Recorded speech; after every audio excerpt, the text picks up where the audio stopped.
रहे हैं भाई पद पे बैठकर? ये तो समझना है ना। जब पटना उच्च न्यायालय ने मदरसों की जांच कराई, नहीं, आप अभी वालों को क्या समझाइएगा सर? इसलिए कि जिनको लेटर लिखना पता ना हो कि शिक्षा विभाग का लेटर कैसा होता है, किसको क्या पावर है, किसको कितना पावर है, वो आदमी क्या मदरसा बोर्ड की बात करेगा, वो लोग क्या मदरसा बोर्ड के बारे में आपको सब हालात बने हुए हैं। बहुत लोग आते हैं, चेहरा चमकाते हैं, बहुत लोग बहुत कुछ कहते हैं, कोई अपने आप को आईएएस से अपनी तुलना करता है। लेकिन आप सोच सकते हैं, आपने मदरसों को कवर किया है, बहुत सारे मदरसों को, और आज से नहीं, जब आपका चैनल अभी मार्केट में आया, और हमको ये लोग करते क्या है कि उनके वो ख़ास हैं, और कोई उनके एगेंस्ट बोलता है ना, उस फाइल को अपने कस्टडी में लोग रखते हैं और उसको अपने सुविधा के हिसाब से इस्तेमाल होता है। उसको बुलाएंगे, उस पर कंप्लेन करवाएंगे कि तुम ऐसे लिख कर लाओ, ऐसे लिख कर लाओ, और उसी पर ऑर्डर होता है। किसी भी चीज़ को आप जब ऐसे करने लगेंगे, अपने हिसाब से बोर्ड को चलाएंगे, अपने हिसाब से कितने मदरसों का सर्वे किया, कितनी चीज़ों को देखा। मैं आपको एक चीज़ बताता हूँ कि अगर दर्द होता है, तकलीफ़ होती है, तो सिर्फ एक ही आदमी को क्यों, बिहार के वज़ीर आला नीतीश कुमार जी जब सोचेंगे तो वो मदरसे के बारे में सोचेंगे। सरकार में अगर देखा जाए तो बिहार सरकार ने जिस काम को किया, जैसे कि अभी तेजस्वी यादव कई तरह के बात कर रहे हैं, उसमें नौकरी की बात कर रहे हैं, शिक्षा की बात कर रहे हैं, और उसके बाद सरकारी नौकरी को दे करके अब जो कि उसी के ऊपर चुनावी कैंपेनिंग भी करने की बात कही जा रही है। हालांकि 17 महीना बनाम 17 साल की बात चल रही है, लेकिन अब चूंकि सरकार बदल चुकी है, अब मुख्यमंत्री नीतीश कुमार तो हैं, लेकिन गठबंधन उनका महागठबंधन नहीं बल्कि एनडीए है। इसी बीच अगर हम लोग शिक्षा की बात करें तो मदरसा बोर्ड जो है कि इन दिनों देखा जाए तो काफ़ी तरह से देखा जाए तो कई तरह से चर्चे में रहा। उसमें कई तरह से मामले भी आए के पाठक भी जो है कि शिक्षा को लेकर के इन दिनों जो है कि काफ़ी हाई प्रोफाइल बने हुए हैं। तो कई जो मामले मदरसे को लेकर के उसमें आ रही थी, उसमें मैं कुछ समझने के लिए भी आज मौलाना इमरान साहब के पास हैं। क्योंकि मौलाना इमरान शुरू से देखा जाए तो ये मदरसों के मामले में काफ़ी जानकारी भी रखते हैं, इसकी लड़ाई भी लड़ रहे हैं, और ऑल युवा शिक्षा संघ के ये प्रदेश अध्यक्ष भी हैं। तो चूँकि सरकार बदली है तो इस बदलाव में मैं पूछना चाहता हूँ, समझना चाहता हूँ कि मदरसों का जो सिस्टम है वो कितना बदला है। और ख़ास आज एक दिन भी है, जिस तरीके से हमेशा ये वज़ीर आला का तारीफ़ करते रहते हैं, तो आज उनका 73वां तो आज बिहार के वज़ीर आला नीतीश कुमार जी का 73वां जन्मदिन भी है। तो इस मौके से भी मैं इनसे कुछ बातें समझने की कोशिश करूँगा। बहुत स्वागत है आपका। शुक्रिया। पहले तो आज चूँकि आपके ख़ास मतलब जिस लहजे में आप कहते हैं वज़ीर आला, चूँकि एक तरह से देखा जाए तो ये तक़िया कलाम बन चुका है, वज़ीर आला नीतीश कुमार जी का आज जन्मदिन है, तो इसके बारे में कुछ हम आपसे समझना चाहेंगे। बिहार के वज़ीर आला नीतीश कुमार जी का आज 73वां जन्मदिन है, और ऑल मदरसा युवा शिक्षक संघ की जानिब से तहे दिल से मैं उन्हें मुबारकबाद पेश करता हूं, और पूरे बिहार के असातिज़ा की जानिब से मैं और मेरे असातिज़ा यही दुआ करते हैं कि बिहार के वज़ीर आला नीतीश कुमार जी चमकते रहें और बाहयात मुख्यमंत्री बने रहें, यानी कि लाइफ टाइम, कहीं कोई दिक्कत नहीं है, कोई सीट और कोई वैकेंसी खाली नहीं है। चलिए हम अपना अगला अगर सवाल शुरू करें तो इन दिनों के पाठक काफ़ी मतलब एक चर्चा उनका हो रहा है, खूब चर्चे में है, लेकिन अभी उनका जो है कि शायद रिकमेंडेशन सेंट्रल में हो गया है। कितना प्रभाव पड़ा है ख़ास करके शिक्षा क्षेत्र में इनको लेकर के? देखिए, बिहार के वज़ीर आला नीतीश कुमार जी की जो सरकार है, और एक ऐसे पदाधिकारी जिन्होंने लाखों लाख नौकरी दी हो, और इतने ईमानदार, जो आदमी ईमानदार होता है ना, वो किसी के बारे में नहीं सोचता, वो पीछे मुड़कर चेक नहीं करेगा क्या हो रहा है नहीं हो रहा है, उससे कोई मतलब नहीं। लेकिन बिहार के वज़ीर आला नीतीश कुमार जी का मिशन यही था, इसलिए कि रोज़गार की बात हो रही है तो बिहार के वज़ीर आला नीतीश कुमार जी, अब वो कोई भी हो, शिक्षा विभाग हो या स्वास्थ्य विभाग हो या पथ निर्माण हो, आप सारी चीज़ों को जब देखेंगे तो बिहार के वज़ीर आला नीतीश कुमार जी का जो मॉडल है वो पूरे बिहार में लागू है, कहीं कोई दिक्कत नहीं है। तो ये सिर्फ मतलब के पाठक की रीज़न की हम बात कर लें, अभी मदरसों की बात चल रही है, कई तरह के मामले जिसमें अभी आपके ऊपर भी कई तरह के जो है कि मतलब जांच का एक दायरा चल रहा था, उन सब चीज़ों को हम समझना चाहते हैं कि अभी जब आपके मदरसा का भी जांच हुआ, उसके बाद और कई मदरसों की जांच उसमें हुई, इस पर हम कुछ समझना चाहते हैं कि उसमें कितना बदलाव हुआ है, सुधार हुआ है, इन सब सारी चीज़ों को। बिहार के वज़ीर आला नीतीश कुमार जी ने कल जो चीज़ों को मदरसे में लेकर आए, देखिए 15 साल हो चाहे 18 साल हो, 2005 के पहले मदरसे वालों को कोई पूछता नहीं था, लेकिन मुख्यमंत्री नीतीश कुमार जी ने जिस तरीके से मदरसे को दिया है, ये एक मिसाल है। और बात तो सही है कि जो उन्होंने काम किया है मदरसों के लिए, कहाँ कोई पूछता था। आज देखिए सबको 50,000, 60,000, 55,000। और मैं अपनी बात बताता हूँ कि जब 2013 में नोटिफिकेशन आया 31/8/13 को, तो उसमें लोगों को नियोजित कर दिया गया। लमसम 1150 शिक्षक थे। लेकिन उसके बावजूद भी मैंने मुख्यमंत्री या सरकार कभी भी मैं ये नहीं कहा कि हमको नहीं मिला है।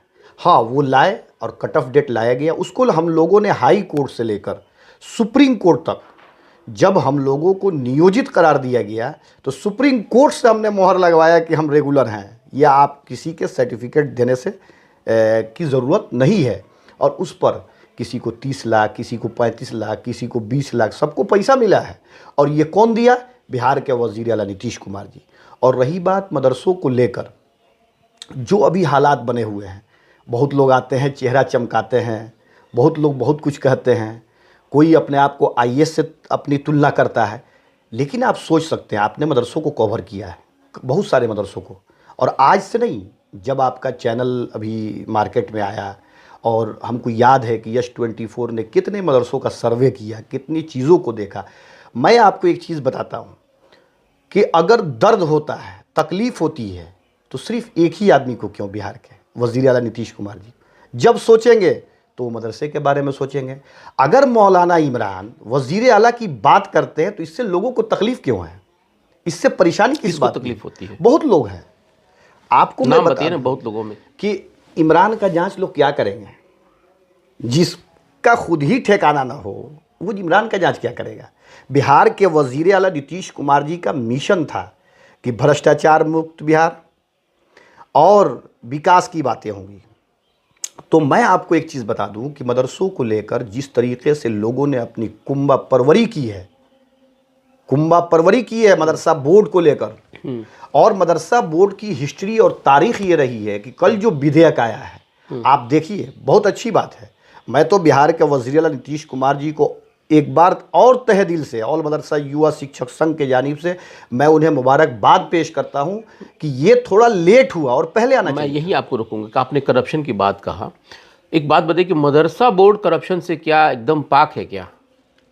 देखिए, मदरसा बोर्ड की जहाँ तक बात है, मदरसा बोर्ड को आप जब देखते हैं 101 साल का ज़माना गुजर गया। आखिर क्या बात है कि अगर कोई जिम्मेदार पद पे बैठा हो और वो कह दे कि जांच किया जाए तो मदरसे नहीं रुकेंगे, मदरसे ख़त्म हो जाएंगे, तो फिर आप क्या कर रहे हैं भाई पद पे बैठकर? ये तो समझना है ना। जब पटना उच्च न्यायालय ने मदरसों की जांच कराई, नहीं, आप अभी वालों को क्या समझाइएगा सर? इसलिए कि जिनको लेटर लिखना पता ना हो कि शिक्षा विभाग का लेटर कैसा होता है, किसको क्या पावर है, किसको कितना पावर है, वो आदमी क्या मदरसा बोर्ड की बात करेगा? वो लोग क्या मदरसा बोर्ड के बारे में आपको समझाएंगे सर? आप जांच के दायरे में हैं और आपका वेतन भी रुका हुआ है। आपके साथ कई लोगों का मतलब जांच हुआ, चूँकि मैं खुद गवाह हूँ इस मामले में, चूँकि मैंने कई जगह कवरेज भी किया, ग्राउंड रिपोर्ट भी किया, तो कई लोग जांच के दायरे से बाहर निकल आए, कई लोगों का वेतन बहाल हो गया है। आपका क्या पोजीशन है अभी? देखिए, जांच किसका होता है? जब किसी के खिलाफ आप गलत रणनीति कोई बनाता हो और गलत चीज़ों को लेकर वो आगे बढ़ता हो, और जिसको आप ब्रेक लगाने की कोशिश कीजिएगा तो जाहिर सी बात है वो तो पीछे। आपका वेतन सर चालू है कि नहीं बताइए पहले? वेतन किसी के रोकने से रोकाएगा? कब तक लोग रोक के रखेंगे? रुका हुआ है आपको अधिकार है। अच्छा, जिन लोगों का वेतन चालू हो गया उनको किस बिहार पे चालू किया गया है? वो तो भाई देखिए, कहने का मतलब ये है कि जब बिहार के वज़ीर आला नीतीश कुमार जी ने जो कानून बनाया है, आप कानून का अगर पालन नहीं करते हैं तो आप बच नहीं सकते हैं। और जो आदमी कानून का पालन करेगा ना, आप लेटर लिखते रहिए ना, उससे क्या होता है? आप जांच कराते रहिए ना, उससे क्या होता है? जिसको ये पता ना हो कि ज़िला में पेमेंट कौन करता है, हस्ताक्षर किसका होता है, जांच में क्या आता है, वो बैठ के लेटर पे लेटर निकालता रहे, उससे कोई फ़र्क पड़ना है? बिहार के वज़ीर आला नीतीश कुमार जी का जो दौर इख्तदार है, इसमें कोई बचने वाला नहीं है, और जो लोग ये कर रहे हैं ना वो भी नहीं बचेंगे। जांच जिन मदरसों का हुआ था उन लोगों का क्या अभी हालात है? जहाँ क्या जिस बिहार में जिनका वेतन रोका गया था, क्या उसमें सुधार हुआ है क्या? जहाँ पे सरकारी आदेश का उल्लंघन हुआ है, जहाँ पे जी आप उसको कवर किए, आप बिल्कुल अपने स्तर से भी देख सकते हैं, जहाँ पे सरकारी आदेश का उल्लंघन किया गया हो और उस मदरसे को का पेमेंट शुरू हो गया, शुरू हो गया, कहीं रुका कोई हुआ था दिक्कत पेमेंट नहीं। उन लोगों का। मतलब जैसा कि लोग खबर दे रहे हैं, जैसा कि बिल्कुल, खबर मिल रही है। और अगर एक कमरे का मदरसा उसका वेतन जारी हो जाए तो कोई बात नहीं है। खैर हम लोगों को वेतन का कोई मसला नहीं, लेकिन बिहार के वजीर आला नीतीश कुमार जी ने जो कहा है, अगर आप कानून का पालन नहीं करते हैं, एक अपना राज चलाते हैं, तो कानून का हाथ बहुत लंबा है।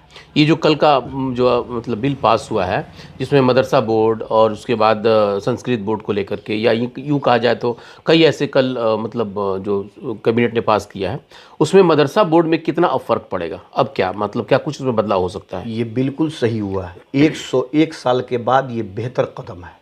जो लोग अफवाह उड़ा रहे हैं या गलत तरीके से इसको बयान कर रहे हैं, आप ये बताइए कि जब किसी आदेश से आप प्रभावित होते हैं, प्रभावी होते हैं, तो आप कहाँ जाते हैं? सीधे आप कोर्ट जाना पड़ता है, किसी न किसी कोर्ट में। लेकिन जब एक सचिव रैंक के पदाधिकारी होंगे तो आपको ये मतलब मैं बताना चाह रहा हूँ आपके चैनल के माध्यम से कि उसमें क्या होगा।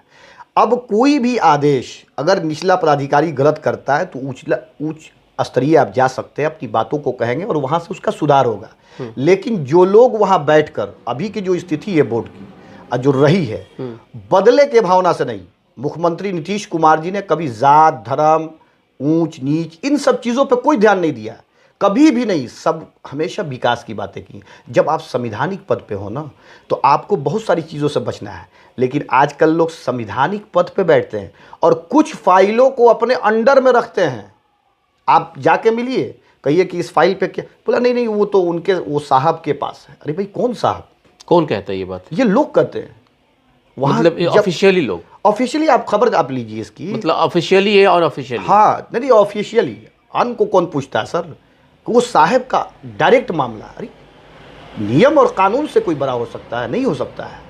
और बिहार के वजीर आला नीतीश कुमार जी ने जिस मिशन के तहत चेयरमैनों को बनाया, जिस मिशन के तहत बोर्ड का गठन किया, आपको याद होगा निस्ल गुरबा एक मदरसा जिसको आपने कवर भी किया था, बोर्ड की बैठक नहीं होती थी।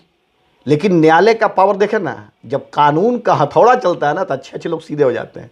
उसी पर बैठक हुई कि नहीं हुई? आप किसी भी चीज़ को, एकेडमिक हो, तालीमी मामला हो, मदारिस के मामलात हो, इनको आप चीज़ों को जब समझेंगे नहीं, मैटर को समझेंगे नहीं, चीज़ों को सामने जब लाएंगे नहीं, तो आप हल नहीं निकाल सकते हैं। एक आखिरी सवाल आप आपसे लेंगे कि आज जिस तरीके से मदरसों का जो हालात बना हुआ है, पहले भी उस तरह का था, आज भी वही हालात है, बदलाव की बात कही जाती है, ये बदल क्यों नहीं रहा है? अभी सवाल किया जी कि क्यों नहीं बदलाव, तो मैं आपको बता दूं कि जितने लोग आए, आपकी नीयत अगर सही नहीं है तो चीज़ें सही नहीं हो सकती है। आपको पहले खुददार बनना होगा। और एक शेर भी है कि नजा ज़ाहिर परस्ती पे अगर अक्ल दानिश है, तो कि सभी चमकता जो नज़र आता वो सोना नहीं होता। सोना नहीं होता। जितना लोग इस वक्त अपने आप को चमकाते हैं, अपनी तुलना आईएएस से करते हैं, आईएएस आप बन सकते हैं। आप जो चीज़ है वही रहेंगे, इसलिए कि बदले के भावना से जात पात, ऊंच नीच, इन सब चीज़ों से बोर्ड नहीं चलता है। बोर्ड चलेगा जब आप संवैधानिक पद पे होते हैं, सबकी बात करेंगे। और जाहिर सी बात है, आलोचनाएं जब आपकी होंगी ही नहीं तो फिर लगेगा कैसे, सुधार कैसे हो? बिल्कुल। और एग्जामिनेशन को लेकर मदरसा बोर्ड हो, आप इस चीज़ को हमेशा कभी भी ईगो पे नहीं जा सकते हैं कि भाई हमको ये चीज़, हमको फलाने ने बोल दिया। नहीं, आप तो खुद ही उस कैटेगरी में खड़े हैं जहाँ से आपको निकलना मुश्किल है। दो चीज़ें हजरत आ रही हैं बात। अगर मान लेते हैं कि आपने एक बात कहा कि बदलाव मतलब पहले की तरह नहीं हुआ है, तो कहीं ना कहीं मदरसा बोर्ड है या और कई बोर्ड हैं, तो उसके जो इर्द गिर्द रहने वाले लोग हैं, जो उसके सलाहकार जो टीम होती है, उन लोगों का क्या रोल होना चाहिए उसमें? वो लोग जिस तरीके से जो मामले सामने आ रहे हैं उसमें उनका क्या रोल हो सकता है? बदलाव की क्यों नहीं, मतलब कुछ भी ऐसा नज़र आ रहा है कि बदलना चाहिए था, बदल नहीं पा रहा है? अभी जो बदलाव की स्थिति अब बनी है, ये जो विधेयक आया है, और इंशाल्लाह हम उम्मीद करते हैं कि बहुत बदलाव होगा। विधेयक के बाद ही जो बदलेगा। मनमाना था, जैसे क्या होता है ना, मैं आपको बताया ना कि ये लोग करते क्या है कि उनके वो खास हैं और कोई उनके अगेंस्ट बोलता है ना, उस फाइल को अपने कस्टडी में लोग रखते हैं और उसको अपने सुविधा के हिसाब से इस्तेमाल होता है। उसको बुलाएंगे, उस पर कंप्लेन करवाएंगे कि तुम ऐसे लिख कर लाओ, ऐसे लिख कर लाओ, और उसी पर ऑर्डर होता है। किसी भी चीज़ को आप जब ऐसे करने लगेंगे, अपने हिसाब से बोर्ड को चलाएंगे, अपने हिसाब से चीज़ों को चलाएंगे, तो सिस्टम कहाँ से ही चलेगा? आपको ये पता है कि 1980 में जगन्नाथ मिश्रा थे, सबसे पहले मदरसे का भुगतान ज़िला से 1-1 90 में इसी करप्शन को लेकर उन्होंने कराया था। जब मदरसे के लोग स्वर्गीय जगन्नाथ मिश्रा जी के पास उस वक्त मुख्यमंत्री थे, गए, उन्होंने कहा अरे मैं ज़िला को कर देता हूँ ना, तो उन्होंने ज़िला को पेमेंट दिया। अब आप बताइए कि एक मदरसे के भुगतान के लिए हर 6 महीने पर क्या होता है, काउंटर साइन, जहाँ कमेटियाँ नहीं है या कमेटियों का विवाद है। आप बताइए कि क्या ज़रूरत है काउंटर साइन का, जब एक एचएम वहाँ होता है और वो खुद ड्राइंग होता है, वो तो जान रहा है ना कि कौन आता है, कौन क्या करता है, नहीं करता है। तो आप बताइए कि उसमें काउंटर साइन के लिए कोई ज़रूरत है? जब 226 मदरसे की मंजूरी मिली, 36 नंबर लेटर आया पेमेंट के लिए, प्रधान मौलवी अपने स्तर से भेजेंगे, अभी 80 से लेकर कुछ पेमेंट होने वाला है, उसमें भी सीधे विभागीय आदेश है कि एचएम अपने माध्यम से, यानी कि वहाँ ट्रांसपेरेंसी है, बिल्कुल। लेकिन कहीं ना कहीं करप्शन का भेंट वहाँ भी चढ़ जा रहा है। आप सोचिए ना कि एक पेमेंट कराने के लिए आप पूछिए उन मदरसों से, मैं नहीं कर रहा हूँ, आप उनसे जाकर पूछिए जो लोग काउंटर साइन के लिए जाकर वहाँ जमा करते हैं। चलिए बहुत बहुत शुक्रिया मौलाना इमरान हमसे बात करने के लिए। लेकिन जिस तरीके से आज बहुत दिनों के बाद मौलाना इमरान YES24 न्यूज़ से इन्होंने जो मुखातिब होकर के कुछ बहुत सारी बातें रखी, इसका सारांश मतलब यही है कि आने वाले वक्त में बहुत सारी चीज़ें हैं जो कि आपके सामने रखी जाएंगी और बहुत सारे ऐसे मामले हैं जो कि अब धीरे धीरे खुलेगा। फिलहाल आपने इतना वक्त दिया YES24 न्यूज़ के लिए, आपको बहुत बहुत शुक्रिया।